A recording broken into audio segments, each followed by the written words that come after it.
हम अरविंद घोष के राजनीतिक दर्शन का अध्ययन करेंगे।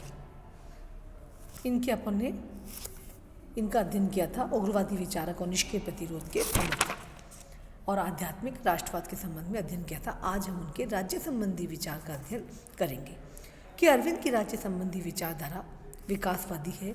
ये विवेक को मानव के सामाजिक एवं राजनीतिक विकास का कारण मानते हैं।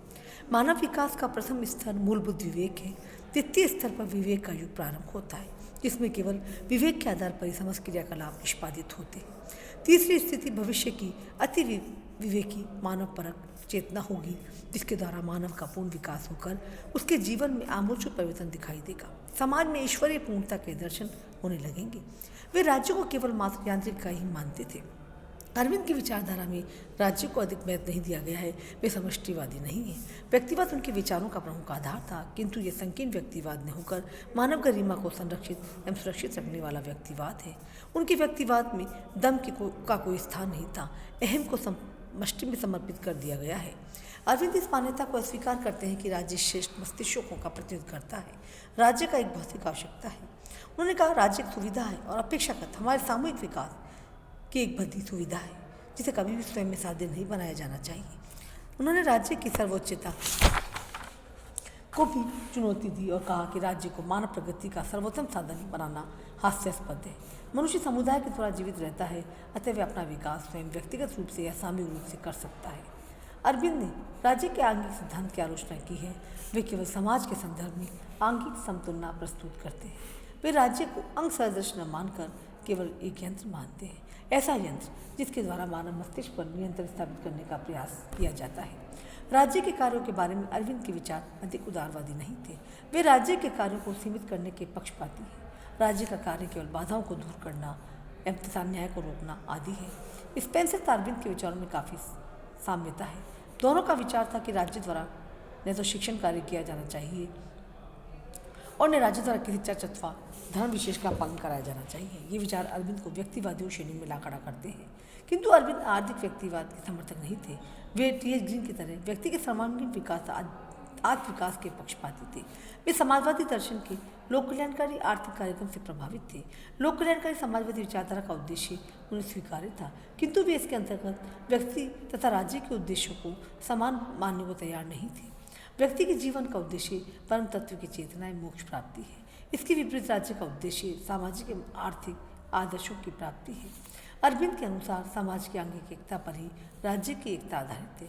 स्वस्थ समाज द्वारा राज्य की स्थापना संभव है और राज्य की शक्ति पर ही समाज की एकता का आदर्श अवस्थित है। यदि राज्य विदेशिता अनांगिक है तो समुदाय का आंगिक जीवन संभव नहीं हो सकता। अतः पराधीन जनता के लिए यह अपरिहार्य है कि सर्वप्रथम राज्य की प्राप्ति की जाए। राज्य के बिना पराधीन देश की जनता सामाजिक एवं बौद्धिक दृष्टि से जागृत नहीं हो सकती। नेक्स्ट अपना आता है स्वतंत्रता संबंधी विचार। अरविंद ने व्यक्तिगत स्वतंत्रता को राष्ट्रीय विकास के लिए आवश्यक बताया है। उनके अनुसार स्वतंत्रता 3 प्रकार की होती है। प्रथम राष्ट्रीय स्वतंत्रता है, जिसे विदेशी नियंत्रण से मुक्ति कह सकते हैं। दूसरी आंतरिक स्वतंत्रता है, जिसमें किसी व्यक्ति निरंकुशवाद अथवा किसी वर्ग अथवा वर्गों के सामूहिक नियंत्रण से मुक्त हो स्वशासन प्राप्त करना सम्मिलित है। तीसरा व्यक्तिगत स्वतंत्रता है, जिसके अंतर्गत व्यक्ति के समाज अथवा शासन के अनावश्यक स्वेच्छाचारी नियंत्रण से मुक्त होने का अभिप्राय सन्निहित है। अरविंद ने क्या कहा है के अनुसार व्यक्तिगत स्वतंत्रता के अस्तित्व से राष्ट्र की सर्वांगीण प्रगति सुगम हो जाती है। नेक्स्ट हमारा आता है स्वराज्य। अरविंद के अनुसार स्वराज्य की प्राप्ति ही भारतीयों का प्रथम उद्देश्य होना चाहिए। यदि भारतीय चित्ता का विकास सही दृष्टि संभव है तो केवल इसी धारणा द्वारा ही स्वतंत्रता तुरंत प्राप्त की जाए। राजनीतिक स्वतंत्रता प्राप्ति के समासाधन एवं शक्ति जुटा दी जाए। सामाजिक सुधार एवं नैतिक पुनरुत्थान की बात बाद में की जाए, अन्यथा लक्ष्य भ्रष्ट होने की संभावना बढ़ती जाएगी। अरविंद के अनुसार स्वराज्य प्राप्ति के लिए अन्य राष्ट्रों के प्रति घृणा की आवश्यकता नहीं है। नेक्स्ट लोकतंत्र की आलोचना। अरविंद लोकतंत्र व्यवस्था की कमजोरियों को सूक्ष्म दृष्टि से देखा है। वे लोकतंत्र को व्यक्तिगत स्वतंत्रता का पोषक नहीं मानते थे। लोकतंत्र व्यक्ति का समष्टिकरण उसके व्यक्तित्व को दबा देता है। जनता के शासन के नाम पर केवल कथित कुलीन व्यक्तियों का शासन ही स्थापित हुआ है। स्वतंत्र समानता केवल नारेबाजी तक सीमित रह जाती है। लोकतांत्रिक व्यवस्था के पार्श्व में एक शक्तिशाली अल्पसंख्यक नेतृत्व पनपा है जो दूसरे शासन पर छाया रहता है। आधुनिक प्रतिनिधि मूलक लोकतंत्र केवल एक मिथक है। बहुसंख्यक दल का शासन व्यक्तिगत स्वतंत्रता की रक्षा न कर उसे स्वार्थी फूल का साधन बनाता रहता है। लोकतंत्र के दोषों के निवारण के लिए अरविंद पुनः सामूहिक जीवन को जागृत करना चाहते हैं। उन्हें आधुनिक लोकतंत्र की केंद्रीकरण की प्रवृत्ति सर्वाधिक दोषयुक्त लगती है। उनके अनुसार राजनीतिक शक्ति के केंद्रीकरण के स्थान पर वे केंद्रीकरण की स्थापना पर लोकतंत्र के दोषों से मुक्ति प्राप्त की जा सकती है। नेक्स्ट आता है विश्व संबंधी विचार। अरविंद विश्व संगठन की स्थापना के समर्थक हैं। 2 स्तरों पर विश्व संगठन की स्थापना संभव है। पहले स्तर पर स्वतंत्र राष्ट्रों को स्वयं संगठित होने की आवश्यकता है।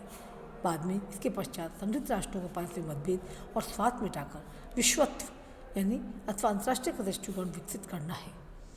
दोनों स्तरों पर का पार करके विश्व संघ स्थापित हो जाता है, जो मानवीय एकता का आदर्श प्रतिरूप होगा। नेक्स्ट, पूंजीवाद की भी आलोचना करी है उन्होंने। निष्कर्ष रूप में अरविंद का भारतीय राष्ट्र निर्माताओं में उच्च स्थान है।